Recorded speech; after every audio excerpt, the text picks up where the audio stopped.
जय हिंद मेरे प्यारे दोस्तों। आज मैं आपको कक्षा 10 प्रश्नावली 6.3 का प्रश्न संख्या 13 का हल कराऊंगा। इससे पहले मैंने सारे क्वेश्चन सारे चैप्टर करा दिए हैं, आप जाकर देख सकते हैं, प्लेलिस्ट बना हुआ है। तो चैनल का क्या नाम है? यूनिक डी आनंद मदेशिया।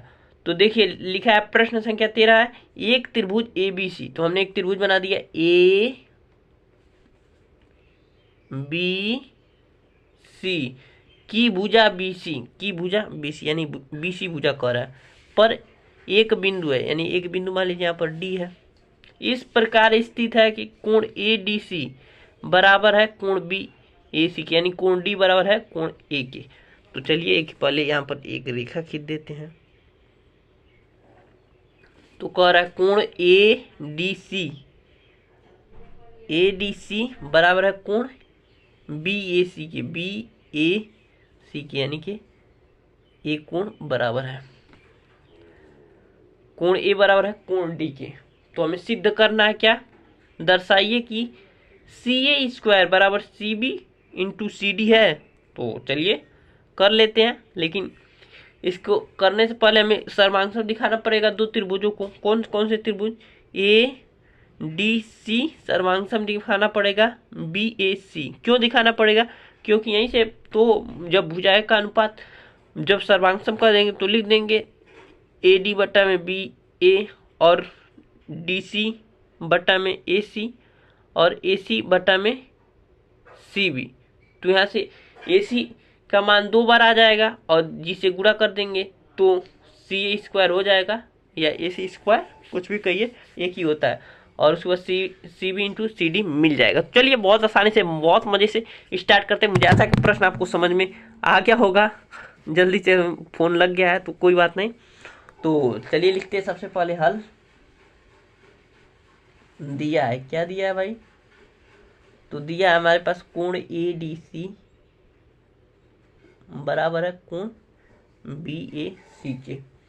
अभी हमने बताया आपको समरूप करना पड़ेगा त्रिभुज ए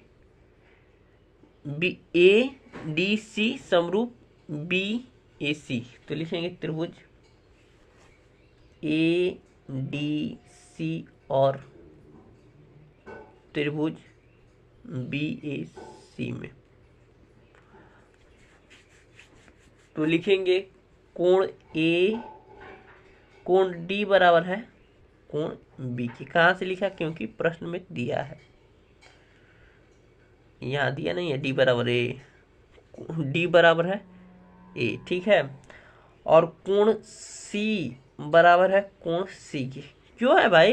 वैसे ही नहीं कर देंगे कोण सी बराबर। तो देखिए ए डी सी में भी कोण सी आ रहा है और बी ए सी में भी आ रहा है। तो लिख देंगे उभयनिष्ठ कोण, उभयनिष्ठ कोण। तो जब दो कोण बराबर हो गया तो लिख देंगे एंगल समरूपता कसौटी से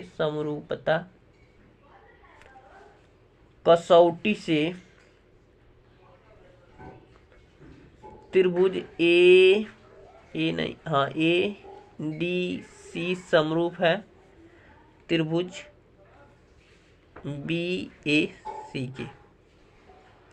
अब देखिए जब समरूप हो गया तो यहां से हम लिख सकते हैं ए डी बट्टा में बी ए लिख सकते हैं हम। अब लिख सकते हैं सी डी या डी सी, लिखिए डी सी बट्टा में ए सी लिख सकते हैं, ए सी लिख दिए। अब लिख देंगे ए सी बट्टा में बी सी। अब देखिए यहाँ से हम लिखेंगे, अब 2 ले लेंगे। क्यों लेंगे? तो देखिए क्यों लेंगे, सी डी बट्टा में ए सी बराबर ए सी बट्टा में बी सी। अब देखिए ए सी में ए सी का गुणा कराएंगे तो क्या हो जाएगा? यस, इसको सी ए ही लिख देते भाई, कोई गलत नहीं होगा, सी ए ही लिख देते हैं। इधर का उधर लिखा जा सकता है, हमने कई बार आपको बताया। क्यों ऐसा किया? क्योंकि प्रश्न में ऐसा कहा है, वैसे भी लिखते तो सही रहता। तो ए सी का स्क्वायर हो जाए, ए सी गुणे ए सी क्या हो जाएगा? ए सी का स्क्वायर हो जाएगा। और यहाँ पर हो जाएगा CB इंटू CD। तो हमें यही तो सिद्ध करना था। यहाँ देखिए BC है तो हमने CB लिख दिया। तो BC को CB लिखिए, BC को BC लिखिए, BC को CB लिखिए, तो कोई अंतर नहीं होता है। तो देखिए यही सिद्ध करना था, हमने बहुत आसानी से सिद्ध कर लिख दिया, इति सिद्धम। मुझे ऐसा है कि आपको समझ में आ गया होगा। बहुत आसान क्वेश्चन था और यह बोर्ड एग्जाम में अक्सर बार बार पूछा गया है। ठीक है, तो मिलते हैं अगले वीडियो में प्रश्न संख्या 14वें के हल के साथ। मुझे आशा है कि आपको समझ में आ गया होगा। बहुत मजे से, बहुत आसानी से समझ में आ गया। इतना ही आसान क्वेश्चन ही था, लेकिन बोर्ड में बार बार पूछता है। ठीक है, मिलते हैं अगले वीडियो में प्रश्न संख्या 14 के साथ। एक बार और समझा दी क्या। सबसे पहले कहा एक त्रिभुज ABC की भुजा BC यानी BC पर एक बिंदु D है, इस प्रकार स्थित है कि कोण ADC बराबर है BAC, यानी कि कोण ADC बराबर है कोण BAC के। तो हमने लिख दिया है कोण D बराबर है कोण A के। त्रिभुज ADC और त्रिभुज BAC हमने समरूप करना है, तो D बराबर A है, क्यों है, क्योंकि दिया है। कोण C बराबर कोण C है, क्योंकि BAC त्रिभुज में और ADC में दोनों में आ रहा है। अब ए समरूपता का सौटे से लिख दिया ADC समरूप त्रिभुज BAC के। जब समरूप हो गया तो हमने लिख दिया AD बट्टा में BA बराबर CD लिखिए चाहे DC लिखिए, बात एक ही होती है। तो लिख दिया CD बट्टा में AC, लिख दिया AC, या इसे CA भी लिख सकते हैं, कोई दिक्कत नहीं है। तो पुनः हमने लिखा AC बट्टा में BC, या इसे CB लिख सकते हैं, कोई दिक्कत नहीं।